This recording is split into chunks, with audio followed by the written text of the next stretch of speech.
Bonjour à tous dans cette nouvelle vidéo dans laquelle nous allons examiner l'intégration du Apache NiFi avec Apache Kafka. En fait, en intégrant Kafka à NiFi, il est possible d'éviter d'écrire de code trop lent. Il devient facile d'administrer et de comprendre l'ensemble des pipelines de flux de données NiFi sur un seul écran. C'est en fait l'interface utilisateur web du NiFi. Et en ce qui concerne Kafka, Apache NiFi peut fonctionner à la fois en tant que consommateur et en tant que producteur. Et c'est ce qu'on va voir et c'est ce qu'on va tester dans cet exemple. Alors, tout au long de ce TP, nous allons montrer comment intégrer NiFi avec Kafka en produisant et en consommant des messages vers et depuis un topic Kafka. Alors, pour NiFi en tant que producteur, l'objectif est de publier des données vers le topic Kafka en temps réel. Pour ce faire, nous allons utiliser l'API Twitter Streaming pour récupérer des tweets tout en utilisant un processeur nommé getTwitter. Ces tweets vont être produits ou bien envoyés vers le topic Kafka en utilisant un processeur Publish Kafka. Avec des simples configurations, il est possible d'éviter d'écrire de code complexe. Alors, de l'autre côté, nous allons examiner NiFi en tant que consommateur pour jouer le rôle du consommateur des tweets afin de les stocker dans ce qui suit en HDFS à l'aide du processeur PutHDFS. Bien sûr, c'est un exemple simple qui montre les fonctionnalités de NiFi, mais il est aussi possible de faire des traitements, de sortes de modifications de format des données ou bien d'autres changements et d'autres traitements avec Apache Kafka. Alors, nous allons passer directement à l'interface Apache NiFi, qui est en fait une interface de drag and drop. Interface utilisateur web du NiFi. On va commencer, comme on a dit, par un processeur getTwitter afin de récupérer des tweets en streaming. Pour ce processeur, bien sûr, il faut faire certaines configurations dans la partie de propriété. Concernant Twitter Endpoint, nous allons en fait choisir soit Sample Endpoint, Virus Endpoint ou Filter Endpoint. Nous allons garder Sample Endpoint pour pouvoir récupérer des tweets publics du monde entier. OK. En fait, à propos des configurations, il faut savoir que les configurations en gras sont obligatoires et celles du gris sont facultatives. Alors, parmi les configurations nécessaires du getTwitter, c'est de spécifier les clés et les jetons fournis par Twitter pour pouvoir scraper des données. Consumer Key, Consumer Secret, les Access Tokens et Access Token Secret. Alors, afin de récupérer ces derniers, il faut suivre les étapes suivantes. Il faut au début connecter à votre compte Twitter sur developer.twitter.com, accéder au tableau de bord de l'application Twitter, créer une application si vous n'avez pas encore, sinon vous pouvez sélectionner la page de jetons et des clés. De là, on peut récupérer les keys et les tokens qu'on va les travailler avec.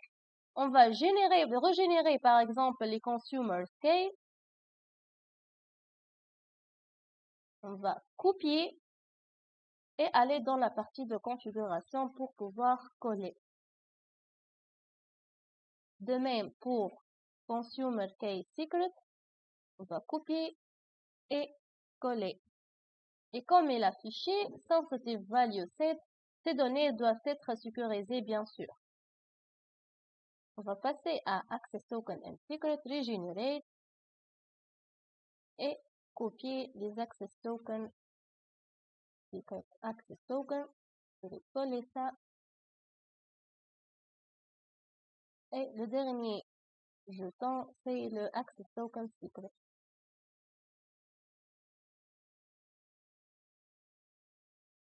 Voilà.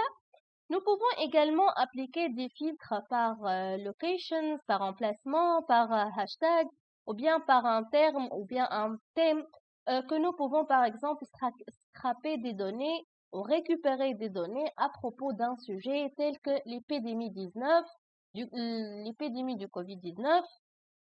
Pour cela, je vais spécifier le terme du sujet, Covid-19.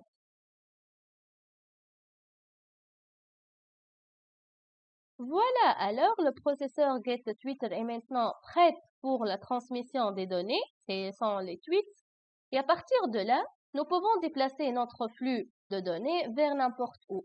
Bien sûr, dans notre exemple, nous allons utiliser ces tweets pour les publier dans un topic Kafka à l'aide d'un processeur nommé Publish Kafka. Alors, on va choisir Publish pour Kafka 2.0. Alors, avant de passer vers la configuration de ce processeur, nous allons créer au niveau de Kafka un topic nommé COVID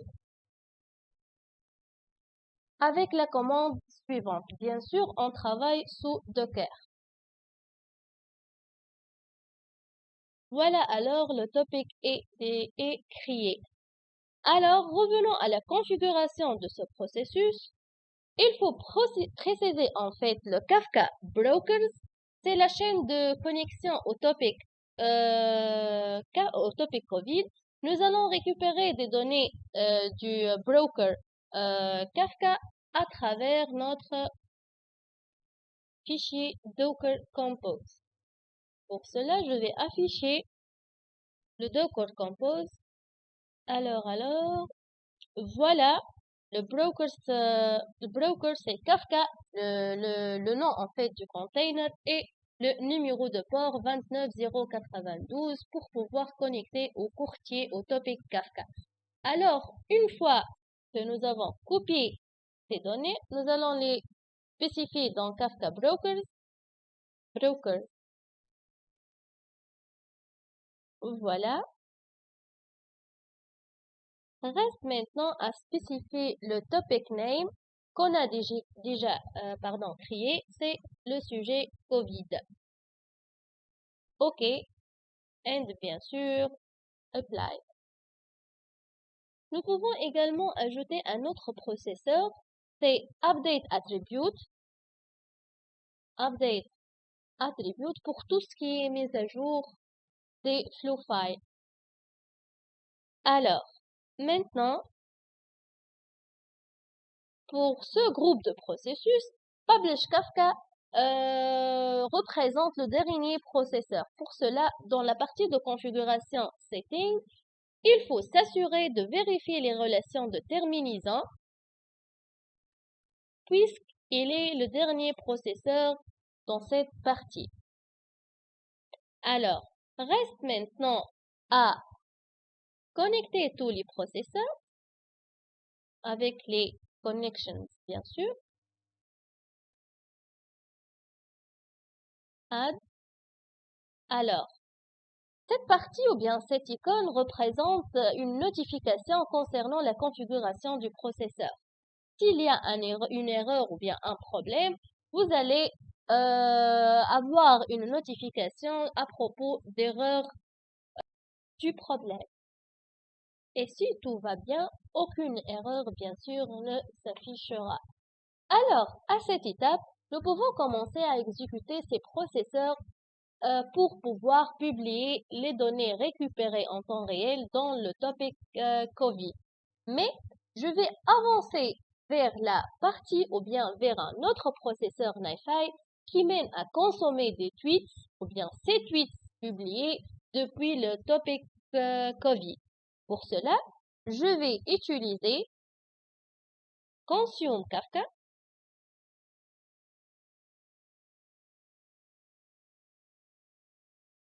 Ce processeur, en fait, interroge Apache Kafka pour les données à l'aide de l'API Kafka Consume disponible avec Kafka 2.0.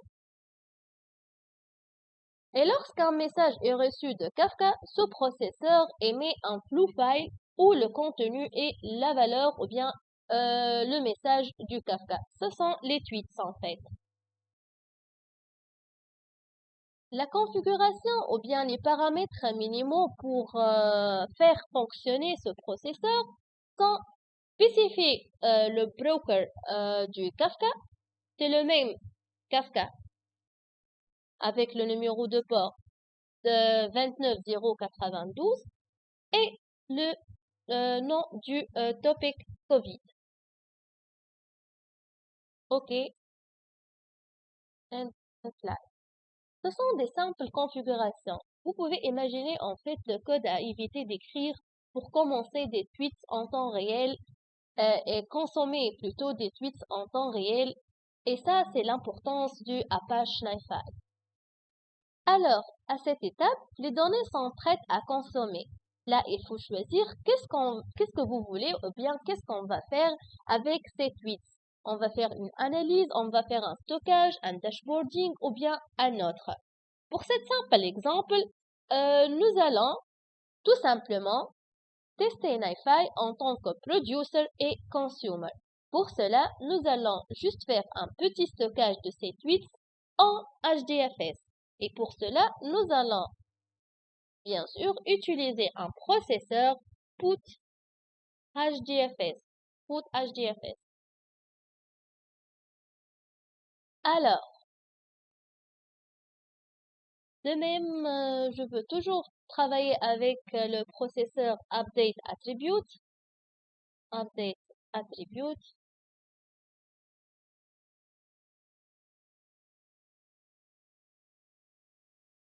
Alors, avant de passer à la configuration de ce processeur, il faut s'assurer d'avoir un container qui exécute bien sûr Kafka, Zookeeper, Hadoop et NiFi, puisqu'on travaille, comme on a dit, sous Docker. Avec Docker PS, voilà alors les différents containers ou bien un container qui regroupe Hadoop, Kafka, Zookeeper et NiFi.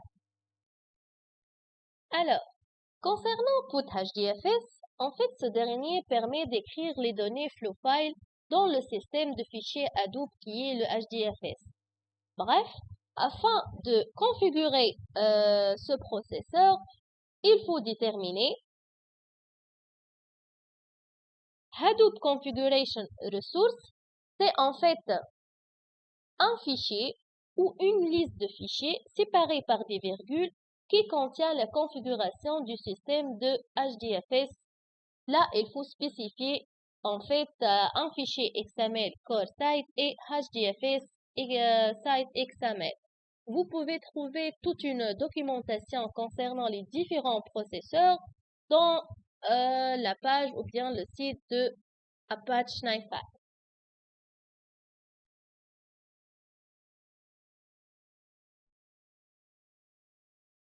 Là, il vous explique tous les parties de configuration par détail.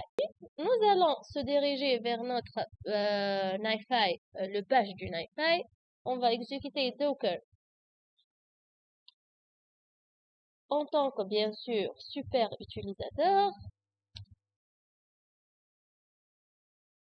Alors, ces deux fichiers, en fait, doivent être placés sous /home /NiFi.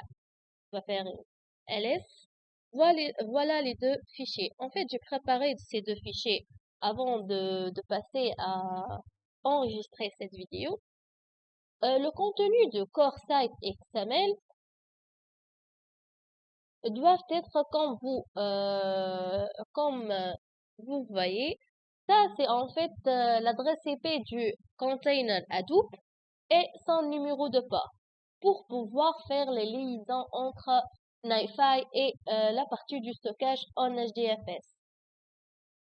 Et pour le HDFS site XML, c'est par défaut le DFS replication. Alors, ce qu'on va faire maintenant, c'est de spécifier ces deux fichiers dans la partie de Hadoop Configuration Resource. on va mettre le path du NiFi du Hadoop slash NiFi slash core, pardon, core site.xml séparé par une virgule et de même, on va spécifier le fichier HDFS site.xml. Voilà. Alors, la deuxième configuration, c'est de spécifier le répertoire dans lequel les fichiers tweets vont être stockés. Là, alors, il faut, voilà, sous Docker, on va faire un edit. Alors, on va exécuter le container Hadoop.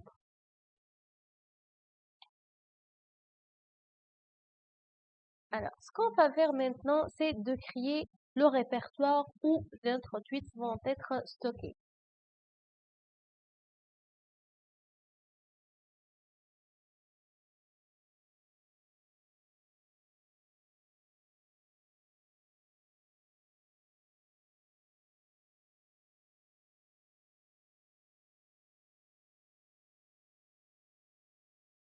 Hadoop FS -ls pour afficher tous les répertoires existants.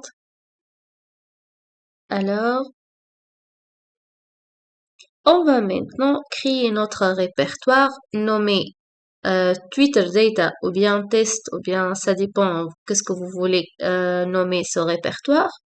Avec l'option mkdir, nous allons créer notre répertoire bien sûr sous /user/root.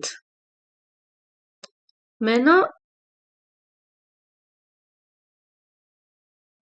je vais juste afficher le contenu de ce fichier.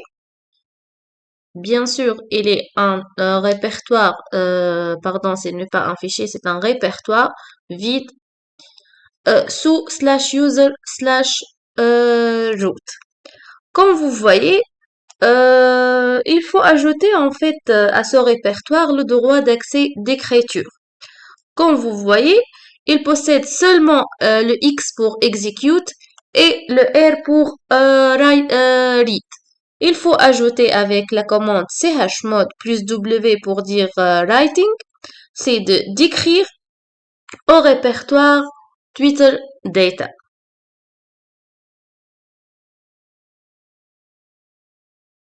Pour s'assurer maintenant, nous allons réafficher le contenu avec l'interface utilisateur HDFS, NameNode pour afficher les répertoires et tout avec l'adresse IP du container NameNode. Voilà, alors si on veut voir les file systems, on va trouver /user/root user/root. So, voilà, on a les deux fichiers. Alors, reste maintenant à lier les trois processeurs. On va ajouter tout d'abord le répertoire /user/root notre dossier Twitter Data. Ok. Bien sûr, il ne faut pas oublier de terminer le groupe du processus plat. Alors, je vais lier les différents processus maintenant. Et si tout va bien, aucune erreur n'est produite. À être fonctionnel, on va juste vérifier que Twitter il est un dossier vide. Donc maintenant, on va lancer ensemble tous les processus avec start. On va faire refresh pour pouvoir commencer à découvrir l'entrée de données en temps réel dans le fichier. Alors, on va afficher le dossier, on va refresher plutôt la page. Voilà, ce sont des données qui sont en train d'être stocké en HDFS. On peut aussi vérifier liste que queue.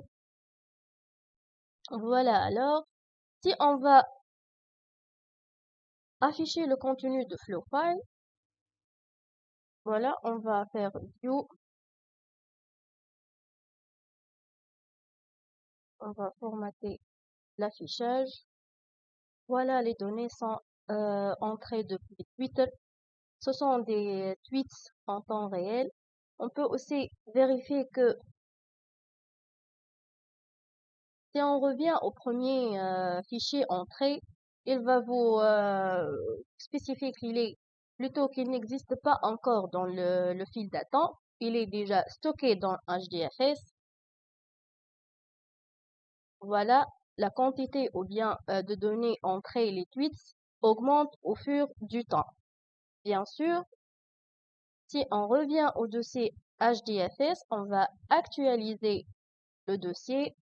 On va avoir encore des tweets entrés en temps réel.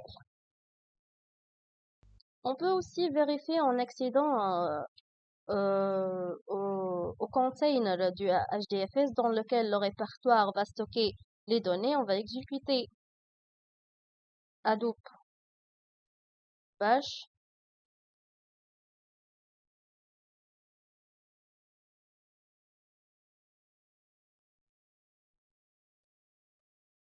On va alors afficher le contenu de tweets, Twitter data.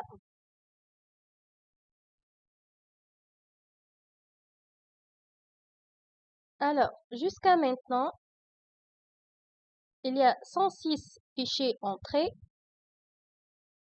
Si on actualise ou bien on réaffiche les données entrées, bien sûr, les tweets vont se stocker de plus en plus. 115.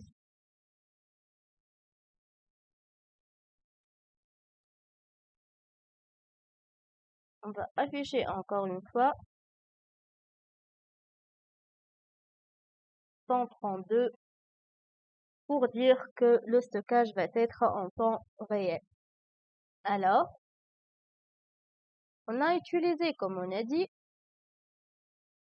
un processeur GetTweeter. Vous pouvez également voir les données entrées, comme on a dit, queue. Ce sont non pas encore dans le queue.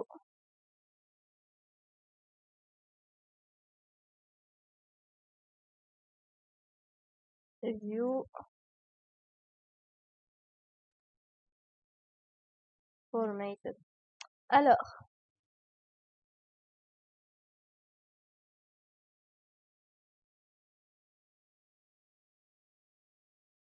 je peux également afficher le contenu d'un fichier tweets entrée. Par exemple, si je veux faire, je peux, par exemple, moi, 4,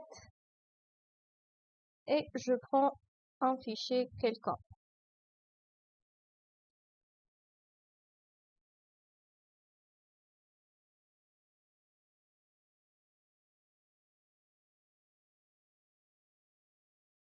Là, il faut préciser, bien sûr, le emplacement du fichier, c'est sous/user root et notre dossier Twitter data.